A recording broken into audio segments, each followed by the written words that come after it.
Welcome back from the break. ख्वातीन हज़रात, चूंकि हमारे साथ ख्वाजा इमरान नज़ीर साहब हैं। ख्वाजा इमरान नज़ीर साहब वो एक वाहिद आदमी हैं जो कि इस वक्त लाहौर के तमाम स्टेजों से फुहश गोई, फहाशी और फुहश रक्स खत्म करने के लिए जिम्मेदार हैं और उन्हें यह जिम्मेदारी वजीर आला पंजाब ने दी है। ख्वाजा साहब, सबसे पहले मैं आपसे पूछना चाहता हूं कि अकेले आदमी का काम नहीं है, आप बाकायदा एक सेल के लीडर हैं।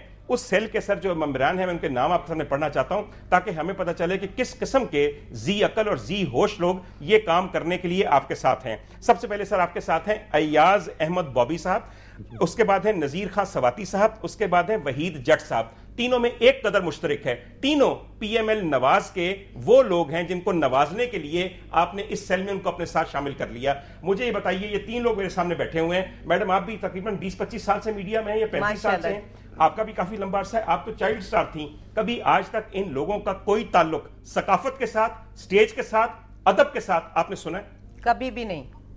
अच्छा साहब, आपने सुना? मेरे ख्याल में नहीं है। इनमें थोड़ा सा जो वही जट साहब हैं वो तकरीबन हमारे पास आते हैं इससे पहले भी सर। बाकी जो दोस्त हैं वो अभी नए हैं। जी सर। ख्वातीन हज़रात, आपके सामने ये वो लोग हैं जो कि ख्वाजा इमरान नज़ीर साहब के साथ स्टेज को सुधारने के लिए चले हैं, जिनका मेरी नजर में स्टेज, अदब, फन, टेलीविजन, फिल्म किसी चीज से कोई ताल्लुक नहीं है। ख्वाजा साहब बेहतर जानते हैं, सिर्फ उनका ताल्लुक अगर है तो इस वक्त पंजाब में हुक्मरान पार्टी से है। ख्वाजा साहब, क्या नीयत होगी, क्या लीडर होगी, क्या एक टीम वर्क होगा जो आपके साथ अगर ऐसे टीम मेंबर्स हैं? जी बिस्मिल्लाह। डॉक्टर साहब, मैं बड़ी माजरत के साथ आपकी बात को करेक्ट करता चलूँ कि हम लोग कोई स्टेज आर्टिस्टों को अदाकारी का अवार्ड देने के लिए टीम बनाकर नहीं बैठे। अच्छा जी। इस टीम ने कोई किसी की अहलियत और किसी का मायार नहीं जांचना। इस टीम ने जस्ट वल्गैरिटी को कंट्रोल करना है, जिसके लिए मेरा ख्याल है सिर्फ आंखों की जरूरत है और कानों की जरूरत है और अच्छा इंसान का बाज़मीर होना इसके लिए शर्त है। तो और अल्हम्दुलिल्लाह ये जो लोग हैं, ये लोग कोई तनख्वाहदार नहीं है, ये free of cost honorary basis पे काम करते हैं। अपना वक्त निकाल कर इन तमाम आर्टिस्टों के साथ एक अच्छी अंडरस्टैंडिंग डेवलप करके इस तमाम मामलात को लेकर चल रहे हैं। आजकल आपका दौर है जबकि आपके साथ ये पूरी टीम शामिल है, आपका ये सेल कायम है, सीएम मॉनिटरिंग टीम कायम है। आपको मैं भी पैकेज दिखाते हैं और देखिए ये आपकी नाक के नीचे हो रहा है, तो हम देखते हैं कि एफिकेसी आपकी टीम और सेल की कैसी है। आइए देखते हैं पैकेज।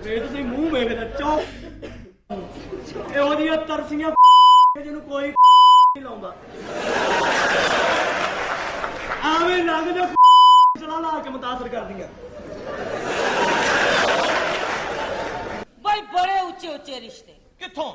लो जी, एक डॉक्टर का रिश्ता आया। शुक्र कर मासी तेरा डॉक्टर नाल विआह नहीं हो गया। क्यों? वरना जेड़ा डॉक्टर दा तेनू रिश्ता आया सी, वो बेचारा कायद साहब, मेरे लिए बेइंतहा मुश्किल था क्योंकि मेरी टीम बेचारी वो सारे लफ्ज निकालना चाहती थी जो कि काबिल गिरफ्त और काबिल एतराज हैं। बाद में पता चला कि सिर्फ आर्टिकल्स बच गए हैं, कोई भी मुकालमा पूरा नहीं हो सका, हर जगह बीपर आ गया है और बीप की आवाज आपने सुनी। सर अब अगर आप मुझे कोई 1-2 मिनट दे दें सर, मैं बिल्कुल आपको दूंगा।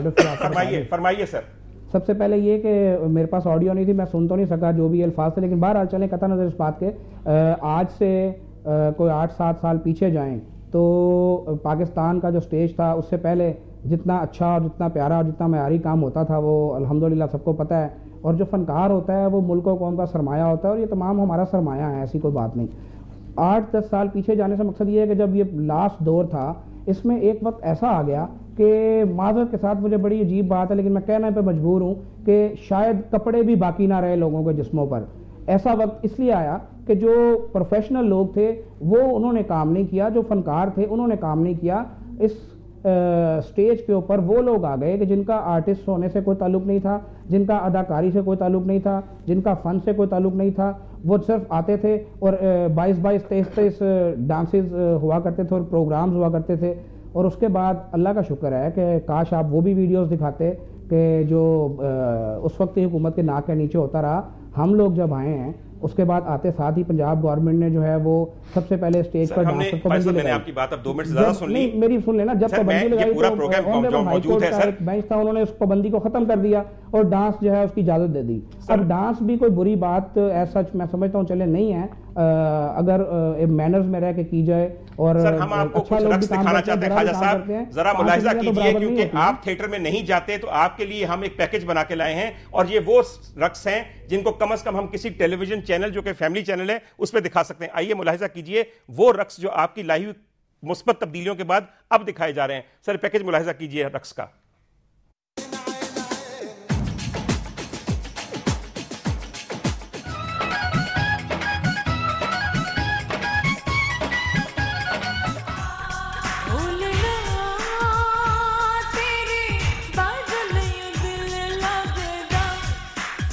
सर ये बड़ी मुश्किल से, बहुत ज्यादा मुश्किल से एडिट करके ये चंद टुकड़े दिखाए गए हैं। लेकिन बहरहाल आपसे मैं बहस नहीं कर सकता, लेकिन मैं फिर भी आपको चैलेंज करता हूं कि आप किसी भी लाहौर के थिएटर पे जाएं और उसको आज पूरा ड्रामे को रिकॉर्ड करें और उसके बाद आप जो 4, 5, 6 साल पहले से ड्रामे हो रहे थे उनकी वीडियोस को उनसे कंपैरिजन करें तो आपको दूध का दूध और पानी का पानी हो जाएगा। अल्लाह के फजल से मैं ये नहीं कह रहा कि हमने को बहुत ज्यादा तीर मारी है इस शोबे में, हमने कुछ परसेंट अल्हम्दुलिल्लाह बेहतरी की है, लेकिन मैं खुद भी सेटिस्फाई नहीं हूं। बिल्कुल आप सही फरमा रहे हैं, हम इंशाल्लाह मजीद बेहतरी करेंगे, यकीनन बेहतर करेंगे। सर आप फरमा रहे हैं कि पहले से बड़ी बेहतरी आ गई, ये हो गया सर, बाकी बात मान गए। सर क्या एक बालिग मुआशरे के अंदर एक बालिग शहरी को यह हक हासिल नहीं है कि वो अपनी मर्जी की तफरीह खुद चुने?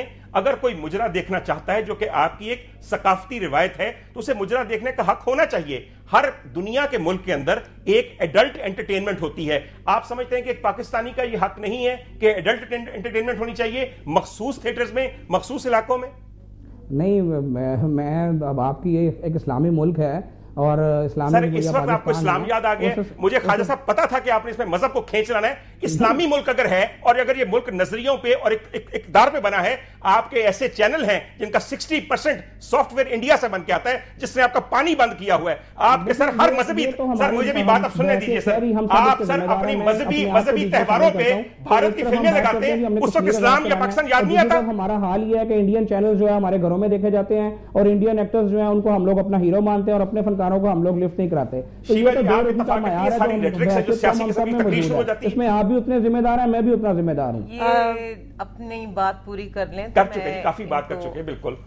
स्टेज के ऊपर सारा नजला है, खुशबू बेगम तुम गलत हो, यही कहना चाहूंगी, घर के अंदर रक्स होता हो, घर घर में इंडिया की कोई भी रक्कासा बेइंतहा नहीं, आप उनको भी छोड़ दें। आप ये देखिए कि यहाँ पे अभी फिल्म एक आई थी दोस्ताना, जिसके ऊपर बहुत ज्यादा बहस की गई, जबकि मैं उस थिएटर उस सिनेमा में गई, मैंने वो जहाँ जाके फिल्म देखी और मैं खुद चौंक गई कि वहां पे हमारे जो बहुत महजब लोग अपनी फैमिलीज लेके, छोटी छोटी बच्चियां बच्चे लेकर बैठे हुए, आप उसकी पिक्चर को छोड़ दें, आप उसके जो डायलॉग्स थे, अगर आप वही उसके ऊपर तनकीद शुरू करें तो मेरे ख्याल में दोबारा फिल्म कोई ना लगती। इस्लाम की बात करते हैं सब लोग, इस्लाम तब याद आता है जब सिर्फ स्टेज याद आए। इस्लाम टेलीविजन पे नजर नहीं आता, इस्लाम बाकी जगह पे नजर नहीं आता। ये वो मुल्क सर जो इस्लाम के नाम पे बना, या यहां पे ईद बकर ईद के ऊपर हमें इंडिया के अवार्ड्स दिखाए जाते हैं जिसके अंदर सिर्फ रक्स ही रक्स होते हैं। कभी किसी ने कहा कि हमने अपनी इक़्तिदार और नजरिया आज 62 साल बाद इतना सस्ता बेचना था? शिबा जी, मुझे आपसे थोड़ी सी तवक्को है कि आप इस बारे में जरूर कुछ कहें, जो आपने ख्वाजा साहब की आपने बसीरत अफरोज बातें सुनी है।